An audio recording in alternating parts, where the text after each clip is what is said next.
महाराष्ट्राचं आराध्य दैवत छत्रपती शिवाजी महाराज, संविधान करते परमपूज्य भारतरत्न डॉक्टर बाबासाहेब आंबेडकर आणि वंदनीय हिंदू हृदय सम्राट शिवसेना प्रमुख श्रीमान बाळासाहेब ठाकरे यांना अभिवादन करतो।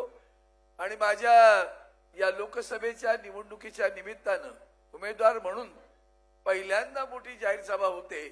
त्या सभेला आशीर्वाद देण्यासाठी उपस्थित असलेले काँग्रेसचे ज्येष्ठ नेते, राज्याचे पूर्व मुख्यमंत्री सन्माननीय आदरणीय पृथ्वीराज चव्हाण साहेब, सन्माननीय भारतीय या सगळ्या विचारांचा एक वेगळा जेव्हा या देशामध्ये तुकडे पाडण्याचा प्रयत्न केला पण निष्ठेने उभे राहिले, तसं राष्ट्रवादी काँग्रेसचे पण तुकडे करण्याचा प्रयत्न केला पण जे निष्ठेने उभे राहिले ते सन्माननीय जयंतराव पाटील साहेब आणि तुम्हा आम्हा सर्वांचं लाडकं नेतृत्व, उद्याचं महाराष्ट्राचं भवितव्य सन्माननीय शिवसेना नेते आदित्यजी ठाकरे साहेब, व्यासपीठावर उपस्थित माझे मित्र ज्यांनी आता जोरदार भाषण केलं, अमीन पटेल साहेब, आमदार रईसेक आले नाहीत पण रवी बावकर, सुरेखाताई पाटील, रुपेश काटकेजी, रुक्साना मेसानिया, वैभव गेलोजी, इरा देवासी, हुस्नबेन खलिफे, नरेश शेठ, निशामुद्दीन दाई, अरुणबाई दुधवडकर, राजकुमार बापना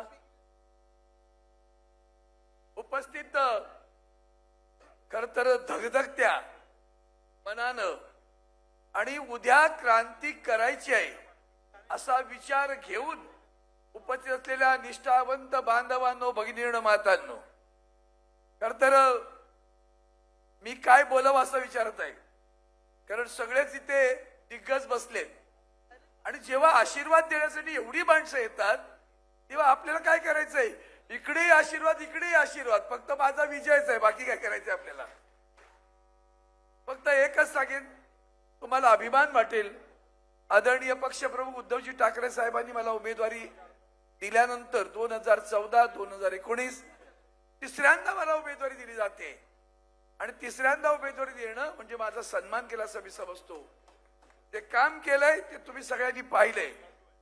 बाबा तुम्हाला एकच गोष्ट सांगतो, महाराष्ट्रावरचा अन्याय मी तुम्हाला सांगण्याची गरज नाहीये, तुम्ही दिग्गज आहात, पण ज्या पद्धतीनं माझ्या मुंबई मतदारसंघात आदरणीय उद्धवजींनी मुंबईला एक स्वप्न दिलं होतं, ते कोस्टल रोडचं, थीम पार्कचं आणि मुंबईच्या पूर्व किनाऱ्याच्या विकासाचं, गिरण्यांच्या मोकळ्या जागण्यावर जमिनीवर विकास, कुठला उद्योग करण्याचं, पडक्या चाळींचा नवीन पुनर्विकास करण्याचं, हे सगळं साकार करण्यासाठी मी गेली 10 वर्ष झगडत राहिलो आणि त्यासोबत महाराष्ट्राच्या अस्मितेला पण जपत राहिलो।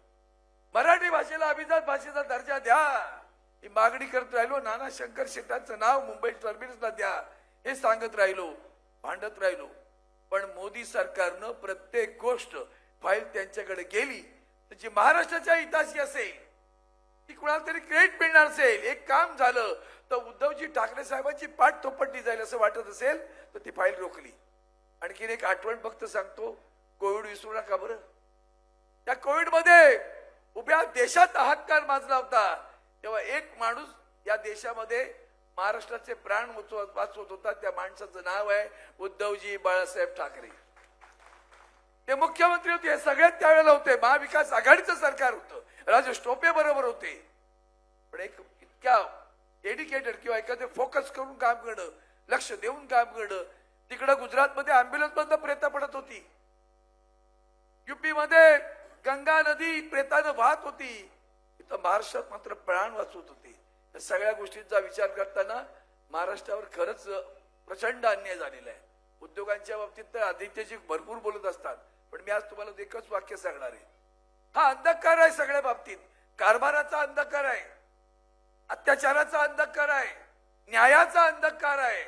आणि म्हणून सुरेश भटांच्या कवितेच्या 2 ओळी सांगून मी माझं भाषण संपवतो।